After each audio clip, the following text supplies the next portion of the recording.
ทุกคน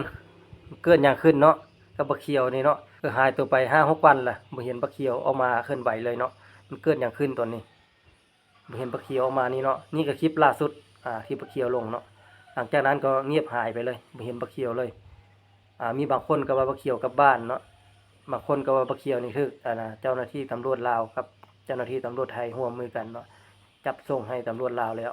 ตอนนี้ยังบ่ฮู้ชะตากรรมบักเขียวเลยหรือว่ามันไปทางใดก็บ่ฮู้เนาะบักเขียวตัวนี้เนาะตอนนี้คนกำลังตามหามันอยู่ตอนนี้เนาะติดต่ออย่างก็บ่ได้ หรือว่ามันไปลี้ภัยบ่หรือว่าเป็นอะไรยังบ่เห็นมันเนาะบ่เห็นมันเคลื่อนไหวเลยทาง YouTube TikTok Facebook ก็บ่เห็นมันเคลื่อนไหวตัวนี้มันเป็นอะไรแท้เนาะหรือมันไปซ่อนตัวบ่หรือว่าลี้ภัยบ่พอมันหายตัวไป5 วัน 6 วันวันนี้ก็บ่เห็นมันบ่เห็นมันเคลื่อนไหวเลยใน Facebook ของมันก็เลยถ้าผู้ใดฮู้ว่าไปทางใดเนาะติดต่อเบิ่งแน่เพราะว่ามีหลายคนเป็นห่วงมันเดี๋ยวนี้นะหรือว่ามันกลับบ้านแท้บ่หรือว่าบ่แม่นเนาะก็เห็นเขาแซ่หลายอยู่บางคนก็ว่าถูกจับแล้วบางคนก็ว่าถูกเจ้าหน้าที่ตำรวจลาวกับตำรวจไทยเนาะร่วมมือกันจับบักเขียวแล้วส่งลาวแล้วบางคนก็ว่านั้นนี้เนาะแม่นแท้หรือบ่หรือว่าบักเขียวมันขี้ค้านออกมาเว้าหรือว่าจังไดเนาะอยู่ๆมันก็เงียบหายไปเลยทุกคนบ่เห็นเลยอันนี้ก็เป็นคลิปล่าสุดของมันที่ออกมาเว้าเนาะ4-5 วันนี่แหละบ่เห็นมันออกมาเคลื่อนไหวเลยจะมันไปทางใดเนี่ยทุกคนรู้ข่าวบ่ว่ามันไปทางใดเนาะก็มีหลายๆคนเดี๋ยวนี้นะตามหาบักเขียวเดี๋ยวนี้นะถามหาเนาะข่าวมันเนาะว่าเป็นอะไรคือเงียบแท้มันนะอยู่ๆก็เงียบไปแบบบ่มีหยังเลยเนาะหรือว่าเกิดหยังขึ้นกับมันบ่หรือว่าอะไรเนาะตอนนี้สังคมกำลังวุ่นวายอยู่ตอนนี้นะว่ามันเป็นอะไรแท้เนาะผู้สิว่าอะไรก็มีตอนนี้นะเห็นเต็มหมดในเฟซในก็มันแม่นแท้หรือบ่หรือว่าติดงานบ่หรือว่าบ่สบายหรือว่าไปทางใดเนาะก็บ่ฮู้เนาะอันนี้เนาะหรือว่าลบลี้ไปอยู่ในประเทศที่3แล้วก็บ่ฮู้อันนี้เพราะว่าบ่เห็นปลาเขียว5-6 วันล่ะตอนนี้เขาก็แซ่สนั่นอยู่ในแพลตฟอร์มต่างๆนะบ่เห็นปลาเขียวหลายวันแล้วเขาก็ว่าอันนี้เนาะส่วนหลายเห็นเขาแซ่แต่รูปภาพ AI เนาะเป็นรูปภาพปลอมที่สร้างขึ้นมาจาก AI แล้วก็แซ่ไปแต่ก็เรื่องจริงยังบ่เห็นแท้ว่าบักเขียวถูกจับแท้เลยบ่หรือว่ามันไปทางใดเนาะมันยังเงียบหายไปอยู่ตอนนี้หรือว่ามันกลับบ้านแท้หรือว่ามันไปลี้ภัยอยู่ประเทศที่3อันนี้ก็ยังบ่ฮู้เนาะหรือว่าเจ้านายให้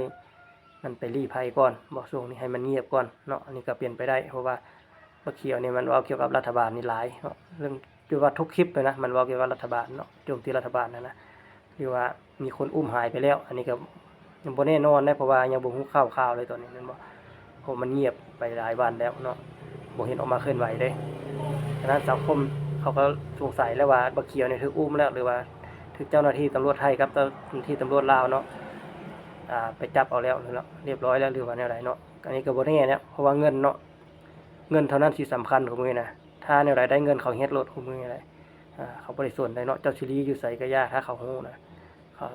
เขาเอาเงินไปก้อนนี่เว้ยเรียบร้อยเนาะเงินไผยังบ่อยากได้บ่ทุกมื้อนี้คนหาเงินอยู่แล้วเนาะพอแต่เขาบ่ให้บ่เสียเจ้าอยู่เขาฮู้เนาะเขาก็เอาเจ้าโลดแล้วนี่นะเขาบ่เอาเจ้าไว้ดอกฉะนั้นแล้วการที่จะเฮ็ดหยังเนาะการที่จะลี้ภัยนะต้องให้มันมีความปลอดภัยในสำหรับตัวเฮาก่อนเนาะจึงจะสามารถโจมตีรัฐบาลหรือว่าบุคคลต่างๆได้เนาะถ้าบ่มีความปลอดภัยก็อย่าฟ้าวเฮ็ดเพราะว่าทุกมื้อนี้เฮาบ่ฮู้ว่าคนมันเป็นแนวใดแม่นบ่เขาสิตามเฮาแบบใดเพราะว่าคนมันหลายคนได้ตามหาเฮาเนาะบ่แม่นผู้เดียวนี่แหละความปลอดภัยนะต้องระวังเนาะบ่แม่นว่าเว้าหยังก็ได้เนาะการที่เจ้าออกไปข้างนอกคนมันหลายเนาะบ่มีวันหนึงก็วันหนึงเนาะเจ้าต้องออกนะบ่แม่นเจ้าสิอยู่แต่ในห้องหั่นนั่นบ่ตลอดเวลาเลยเจ้าสิอยู่ได้ฮอดมื้อใดเนาะซ้ำก็อยู่คุกนั่นแหละอยู่ในห้องนะมันนึงเจ้าก็ต้องออกเคลื่อนไหวออกจากห้องแม่นบ่ไปคนอาจจะเห็นเจ้าอยู่แล้ววันใดวันหนึ่งเนาะอันนี้ก็เรื่องจริงได้อันนี้ก็บอกให้ฮู้เนาะคนเฮาตามเฮามันตามอยู่ตลอดเวลาได้แม่นบ่อันนี้ก็จักเป็นอะไรยังบ่ฮู้เนาะหรือว่ามันบ่สบายหรือว่ามันพักผ่อนเนาะอันนี้ก็ยังบ่ฮู้รอติดตามตอนต่อไปพี่น้องเอ้ยว่ามันสิเกิดหยังขึ้นเนาะเพราะว่ามันหายไป5-6 วันแล้วบ่เห็นมันกลับมาตัวนี้ เป็นจังไดก็ขอให้ปลอดภัยเด้อเขียวเด้อให้กลับมาไวๆให้กลับมาสานต่ออาชีพเก่าอีกเนาะเอา